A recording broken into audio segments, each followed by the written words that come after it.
Okay, good morning students. आज मैं आपको एक्सरसाइज 6.3 के कुछ रिमेनिंग क्वेश्चंस बचे हुए हैं, 3 क्वेश्चंस बचे हुए थे, उनकी आपको आज मैं इस वीडियो में सॉल्यूशन करके आपको दिखाएंगे। स्टूडेंट आप देखिएगा कि हमने अभी तक इसकी जो फर्स्ट 3 क्वेश्चंस किए थे उनमें क्या था, सम एंगल सम प्रॉपर्टी, किसी भी एंगल्स के sum of interior angles is equal to 180 होती है। किसी भी ट्राइंगल में, किसी भी ट्राइंगल के इंटीरियर एंगल का सम कितना होता है, 180। उसी प्रॉपर्टी का हम लोग यूज़ कर रहे थे। अब थोड़ा सा आप और देख लीजिएगा कि हमारे डिफरेंट एंगल्स का भी यूज होगा। इस क्वेश्चन में हमें दिया गया है इन फिगर, ये फिगर गिवन है, if lines P Q and R S, P Q and R S आपको इंटरसेक्ट कहाँ पे कर रही, टी पर, such that angle P R T आपको 140 दिया गया है, आर पी टी आपको 95 गिवन है, और एंगल टी एस क्यू आपको 75 डिग्री गिवन है, और find angle S Q T आपको फाइंड करना। एस क्यू टी मीन्स आपको ये वाला एंगल फाइंड करना।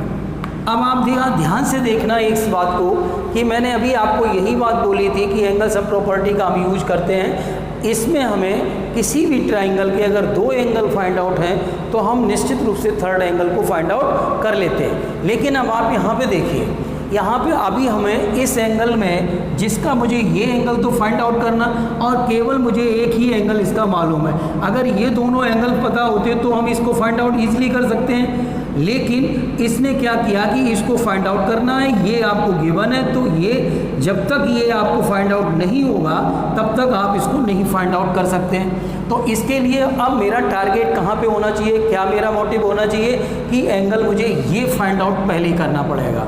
ये जब तक नहीं आप फाइंड आउट करेंगे तब तक आपकी प्रॉब्लम, क्योंकि लाइन्स अगर पैरेलल होती तो अल्टरनेट भी बन जाते, कुछ और हो जाता, लेकिन इसमें पैरेलल लाइनें नहीं, इंटरसेक्टिंग कर रही हैं लाइनें, तो इस तरह से आप ध्यान से देखना आप। लेकिन अगर मैं इस ट्राइंगल में देखूं तो ये एंगल आपको आसानी से फाइंड आउट किया जा सकता है। क्यों? इसमें 2 एंगल का फाइंड आउट गिवन है, आप थर्ड एंगल को फाइंड आउट कर लीजिए। ये अगर फाइंड आउट हो जाए तो ये एंगल और ये एंगल कैसे हो जाएंगे, वर्टिकली अपोजिट हो जाएंगे, जो कि इक्वल होते हैं। तो ये अगर फाइंड आउट हो गया तो जितना ये आएगा वही आपका ये आएगा। तो इस एंगल को भी आपने इसी तरह से फाइंड आउट कर सकते हो। कैसे? ये आप निकालें, ये इसका वर्टिकली अपोजिट, ये भी मालूम हो जाएगा, और जब ये और ये 2 मालूम हो जाएंगे तो थर्ड एंगल आप बहुत आसानी से निकाल सकते हो। तो आपको हमने टारगेट बता दिया कैसे करना है, कि हम पहले क्या करते, इन ट्राइंगल पी आर टी में देखो angle P R T plus angle R P T और plus angle P T R is equal to कितना होगा, 180 होगा, क्योंकि एंगल्स सम प्रॉपर्टी। इसमें देखोगा ये पी आर टी कितना आपका हो गया 40 डिग्री, ये आपका हो गया आर पी टी हो गया 95 डिग्री, और plus angle P T R is equal to 180। तो angle P T R is equal to, देखिए 180 माइनस, इन दोनों को प्लस करो, उधर ले जाओ तो माइनस के हो जाएंगे, तो ये बनेगा कितना आपका 135। अब 135 हो गया, इसमें माइनस कर दीजिए, angle P T R is equal to 45 degree का एंगल आपका ये आ जाएगा, पी टी आर आपका 45 आ गया। अब आपका जब 45 ये आ गया तो angle P T R is equal to angle S T Q, S T या क्यू टी एस भी बोल सकते हो, तो एस टी क्यू भी लिख सकते हो, इज इक्वल टू, ये कैसे हो जाएंगे, वर्टिकली अपोजिट, शॉर्ट में लिख दो अपोजिट एंगल्स। तो जब ये वर्टिकली अपोजिट एंगल्स हो गए तो ये आपको क्या बनेगा, angle S T Q is equal to, ये दिया गया आपका 45 डिग्री। अब आपको इसका ये भी मालूम हो गया, अब आप 45 ये था तो ये भी हो गया वर्टिकली अपोजिट से। अब आपको 2 एंगल फाइंड आउट हो गए तो तीसरा एंगल आप इजीली निकाल सकते हो। तो वही in triangle S T Q, तो इसमें आप देखेंगे angle S T Q plus angle T S Q plus angle आपको पूछा गया है एस टी क्यू, पहला हो गया एस टी क्यू, फिर हो गया T S Q, S T Q plus T S Q plus ये आपका हो जाएगा S Q T, angle S Q T is equal to 180, क्यों होगा angles sum property, angle sum property से, क्योंकि इंटीरियर एंगल का सम 180 होता है। अब आप देखो एस टी क्यू कितना है 45, टी एस क्यू कितना है 75 और एस क्यू टी आपको फाइंड करना, जो मालूम थे उनको हमने पुट कर दिया वैल्यूज़ को, तो S Q T is equal to 180 minus, अब इन दोनों का प्लस करोगे 120 हो जाएगा, तो angle S Q T is equal to हो जाएगा 60 डिग्री का, ये आपका फाइनल आंसर आ जाएगा। और इस तरह से ये पूरा क्वेश्चन कंप्लीट हो गया। इसमें बहुत ज़्यादा ऐसा नहीं है कि आप सोच नहीं सकते। और एक ही बात ध्यान रखना कि इसमें एक क्वेश्चन को हो सकता है दूसरे या तीसरे मेथड से भी किया जा सके, एक दो और मेथड भी होते हैं, कोई किसी तरह से निकाल देता, कोई किसी तरह, तो आपको कन्फ्यूजन होने की ज़रूरत नहीं, कंफ्यूज होने की ज़रूरत नहीं, क्योंकि आप इसको जिस तरह से बेहतरीन समझ सकते हो, मैं वो आपको मेथड बता रहा हूँ जो सबसे ज़्यादा ईजीएस्ट हैं, सिंपलेस्ट हैं, जो आपको ईजिली समझ में आ जाएं, उस तरह से मैं इन क्वेश्चंस को आपको करवा रहे हैं। तो इस तरह से ये आपका क्वेश्चन हो गया कंप्लीट। इसके बाद स्टूडेंट्स नेक्स्ट क्वेश्चन के लिए आप देखेंगे। ओके स्टूडेंट, अब क्वेश्चन नंबर आप 5 देखिए। इन फिगर इफ ये फिगर गिवन है, A P Q parallel P S ऐसा, सॉरी पी क्यू पैरेलल ऐसा, ये आपकी लाइन, ये दोनों पैरेलल है। Angle S Q R is equal to 28, angle Q R T is equal to 65 degree. Then find the value of X and Y. आप simple एक बात देखिएगा कि अगर मुझे एक्स वाई, ये लाइन इसके पैरेलल है, ये आपकी ट्रांसवर्सल लाइन हो सकती है, ये एंगल आप इसको नाम दे दो 1, तो अभी आप क्या करेंगे, सबसे पहले आपको 1 एंगल को फाइंड आउट करने के लिए इस ट्राइंगल में आपको 2 एंगल अगर मालूम हो जाए तो तीसरा आप फाइंड आउट कर सकते हैं 1, एक आपको ऑलरेडी गिवन है, इसको आप इजीली फाइंड आउट कर सकते हैं। इन दोनों का सम कितना होगा 180 लीनियर पेयर से, तो ये अंदर का आ जाएगा। अंदर के जब 2 एंगल आ जाएंगे तो तीसरे एंगल की वैल्यू आप फाइंड आउट कर सकते हैं। तो देखना आप स्टूडेंट, पहले आप ये देखो, angle Q R T plus angle Q R S is equal to 180 linear pair. ये कैसे है, लीनियर पेयर है।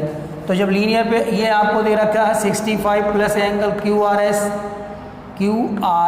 S is equal to 180 minus 65, तो angle Q R S is equal to, ये आपको यहाँ पे अभी नेक्स्ट लाइन में लिखिएगा 180 माइनस 65, तो angle Q R S is equal to 5, 7 में से 6 गया 1, ये बनेगा आपका 115 डिग्री। अब आपको इन ट्राइंगल देखो, in triangle Q R S, इसके अंदर आपको 2-3 सभी एंगल्स लगभग मालूम हो गए। Angle 1 plus angle Q R S plus angle Q S R is equal to, आपको एंगल 1 हो गया plus Q R S plus S, आप इसमें देख लो क्या एंगल का नाम दिया, एस क्यू आर दिया ना, तो आप एस क्यू आर यहाँ पे भी लिखिए, S Q R is equal to 180। देखो ध्यान से, वन एंगल इसका हो गया क्यू आर एस ये हो गया, प्लस एस क्यू आर आपको गिवन है 180, क्योंकि एंगल सम प्रॉपर्टी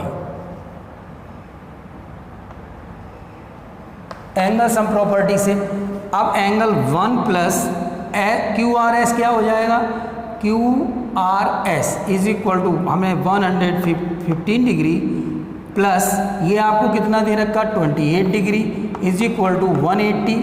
तो एंगल 1 इज प्लस, आप देखना चाहो तो यहाँ कर लो पहले, प्लस 13 इज इक्वल टू 180। तो angle 1 is equal to 180 minus 143, तो ये बनेगा angle 1 is equal to 27 degree 30 कितना बचेगा 37 डिग्री। 37 डिग्री का आपका 1 हो गया। अब आप देखिए क्यों, angle 1 is equal to angle x is equal to, ये कैसे हो गए अल्टरनेट, कैसे हो गए अल्टरनेट एंगल्स। क्यों, क्योंकि angle x is equal to भी 37 हो जाएगा, क्योंकि आपकी P Q parallel S R और ट्रांसवर्सल कौन सी है, वर्सल आपकी हो गई क्यू एस। ये आपकी ट्रांसवर्सल लाइन हो गई, ट्रांसवर्सल लाइन, क्योंकि ये लाइन इसके पैरेलल है, ये आपकी ट्रांसवर्सल लाइन हो गई। 1 और x कितना हो जाएगा आपका अल्टरनेट हो जाएगा। अल्टरनेट एंगल इक्वल होते हैं, आपने 1 पहले ही निकाल दिया, तो 1 क्या था x के बराबर, तो ये अल्टरनेट के हिसाब से 37 डिग्री आ गया। अब आपको निकालना है ये y को फाइंड आउट करने के लिए एक बहुत ही शॉर्ट तरीका है कि आप angle P plus angle S कर दें इज इक्वल टू 180 आ जाएगा, क्योंकि sum of consecutive interior angle of same side, ये interior sum of consecutive interior angle of same side के है। तो ये इन दोनों, ये लाइनें पैरेलल है ना, इन दोनों के इंटीरियर एंगल का सम कितना होगा 180। अब P आपका 90 है, S क्या है y plus angle 1 is equal to 180। अब जो आपको वैल्यू दे रखी है 90 प्लस y आपको मालूम नहीं है, 1 की वैल्यू 37 है इज इक्वल टू 180। तो angle y is equal to हो जाएगा 180 माइनस 127, इन दोनों का प्लस कितना हुआ 127। तो angle y is equal to बन जाएगा 37 में से 53 डिग्री का आपका y का एंगल आ जाएगा। आप देखिए ध्यान से, जब ये लाइन और ये लाइन पैरेलल है तो ये आपकी ट्रांसवर्सल लाइन भी हो सकती है PS। जब ट्रांसवर्सल लाइन है तो interior angle of the sum same side का, दोनों का एंगलों का सम कितना होगा 180, लेकिन ये पूरा एंगल होगा। P जैसे कंप्लीट है ऐसे S का पूरा कंप्लीट होगा। S 2 पार्ट्स में डिवाइड था, जैसे ये था आपका, तो इन्होंने हमने जिस की वैल्यू मालूम थी उसकी वैल्यू पुट कर दी और आपकी y की वैल्यू आ गई। इस तरह से आपका ये क्वेश्चन कंप्लीट हो गया और ये इसका आंसर आ गया। इसमें आपको कोई ज़्यादा दिक्कत की बात नहीं है, आप आसानी से इसको कर सकते हैं और समझ सकते हैं। इसके बाद का आपका क्वेश्चन लास्ट बच रहा है, उसको आप देखेंगे। ओके स्टूडेंट, मैं आपको एक एक्सटीरियर एंगल के बारे में थोड़ा सा बता देता हूँ। इसकी एक थ्योरम है, लेकिन आप जो है ABC और D किसी भी ट्राइंगल का एक्सटीरियर एंगल, ये जैसे मान लीजिए आपने ले लिया एक्सटीरियर एंगल ACD, ये किसके बराबर होगा एंगल A और B के opposite two angles, sum of opposite two angles, angle A plus angle B। अगर सपोज दैट मैं इधर का एक्सटीरियर एंगल ले लें ABE ले लें, angle ABE is equal to ABE अगर हम लेंगे ABE ये वाला एक्सटीरियर एंगल लेंगे तो ये किसके सम के बराबर होगा A और C के, angle A plus angle C। अब इसी तरह से अगर हम ऊपर का ले लेंगे इधर वाला, तो आपका बी और सी के प्लस के बराबर हो जाएगा। तो एक्सटीरियर एंगल क्या होता है, exterior angle is equal to sum of the opposite two angles, किसी भी ट्राइंगल के। तो इस तरह से हम इनको निकाल सकते हैं। तो यही हम इसका यूज करेंगे इसमें, और हम इस पिछले वाले क्वेश्चन को भी आप उसमें एक्सटीरियर एंगल का यूज कर सकते थे, लेकिन मुझे थोड़ा सा आसान उस तरह से लगा, तो मैंने उसको उसमें से करा दिया, उस सिंपल तरीके से करा दिया। अब आप इसमें यहाँ से देखोगे बहुत आसान है, बहुत ज़्यादा बड़ा भी नहीं है। इसमें सबसे पहले मुझे करना क्या है कि हम ये ले लेते हैं इन ट्राइंगल PQR। देखो इस फिगर को कैसे बनाया गया, एक बार मैं फिर बता दूं कि ये पूरा ट्राइंगल है PQR, ये लाइन आप एक्सटेंड कर लो, ये PQR और ये S था। अब उसने क्या कहा, इस एंगल को बाइसेक्ट करने वाली लाइन और इस एंगल को बाइसेक्ट करने वाली लाइन T पॉइंट पे मिल रही है। ये भी बाइसेक्ट हो रहा है और ये भी एंगल बाइसेक्ट हो रहा है। तो इन दोनों को बाइसेक्टर लाइनें जो है कहाँ पे मिल रही, T पॉइंट पे मिल रही। तो अब उसके बाद इसने ये प्रूफ करवाया। तो अब आप यहाँ पे देखेंगे, हमने ये दोबारा से इसलिए बना के दिखाया कि उसके बारे में आपको एग्जैक्ट सही पता लग जाए। तो हमने क्या ले लिया, PQR हमने सबसे पहले ट्राइंगल लिया। तो इसका एक्सटीरियर एंगल क्या है, PRS। ये किसके बराबर होगा, PQR जब आप ट्राइंगल लोगे तो PRS किसके बराबर होगा, P के हो, Q के। इसके अपोजिट एंगल कौन कौन से हैं, angle P plus angle Q, यही तो बनेगा। ये पूरे एंगल लिए जाते हैं, P लिया और Q लिया। अब हम दोनों साइड 2 से डिवाइड कर दें, तो 1/2 angle PRS is equal to angle P/2 plus angle Q/2। अब एंगल P, इसको हाफ को हम क्या बोल सकते हैं, ये दोनों इक्वल हैं तो हम TRS बोल सकते हैं, एंगल TRS। ये दोनों इक्वल हैं, आधा आधा कर दिया मैंने, 50-50, मतलब इसका हाफ किया तो ये पूरे एंगल का हाफ करोगे, ये दोनों इक्वल पार्ट्स हैं, तो हमने ले लिया TRS हो गया। अब is equal to angle P/2, ये तो सेम रहेगा। अब एंगल Q/2 मतलब ये दोनों पार्ट बराबर है, तो हमने ले लिया TQR। क्या ले लिया, एंगल TQR। इस तरह से मैंने ये इक्वेशन आपकी बना दी। क्यों, क्योंकि आपको यहाँ पर TQ और RT ये आपकी बाइसेक्टर हैं। आप यहाँ लिखना चाहो तो लिख भी सकते हो,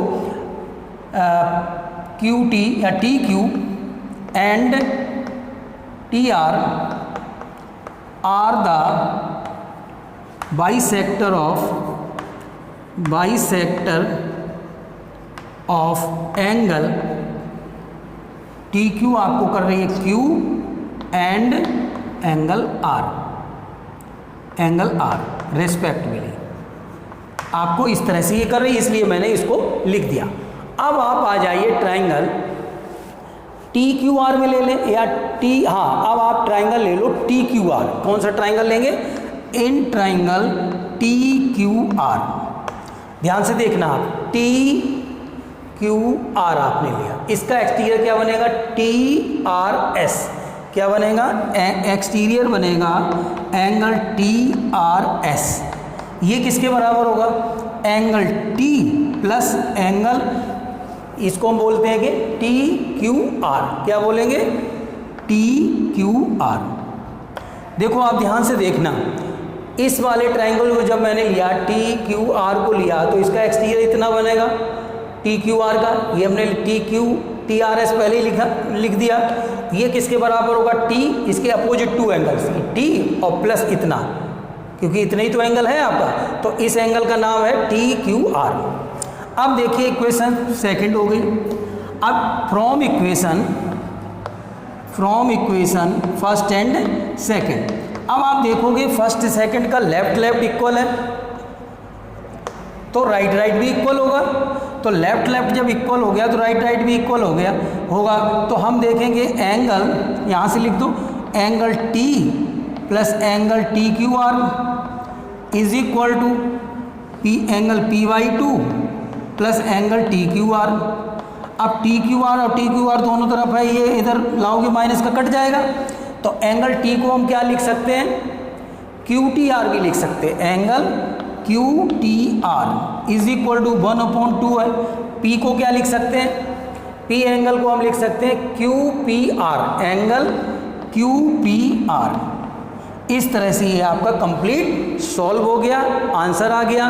बहुत आसान है, बहुत ध्यान से देखना आप कि आप सबसे पहले PQR ट्रायंगल ले लो, इसका एक्सटीरियर उसको हाफ कर दो बोथ साइड। इसके बाद आपने ट्रायंगल TQR ले लिया तो इसका एक्सटीरियर ये आ गया, ये किसके इक्वल होगा, इस angle T plus angle TQR के, मतलब इतना ही लेना। जब ये ट्रायंगल लिया तो उसी ट्रायंगल का तो आप ट्रायंगल का एंगल लेंगे। तो इस तरह से आपने इक्वेशन फर्स्ट सेकंड इक्वल थी, लेफ्ट लेफ्ट तो राइट राइट भी इक्वल होगा और आपका सॉल्व होके ये क्वेश्चन आ गया। इस तरह से ये आपकी एक्सरसाइज कंप्लीट होगी स्टूडेंट्स। आई होप कि आपको समझ में ज़रूर आई होगी और आप थोड़ा सा कोशिश करेंगे, निश्चित रूप से आप इसमें 100% कर जाएंगे।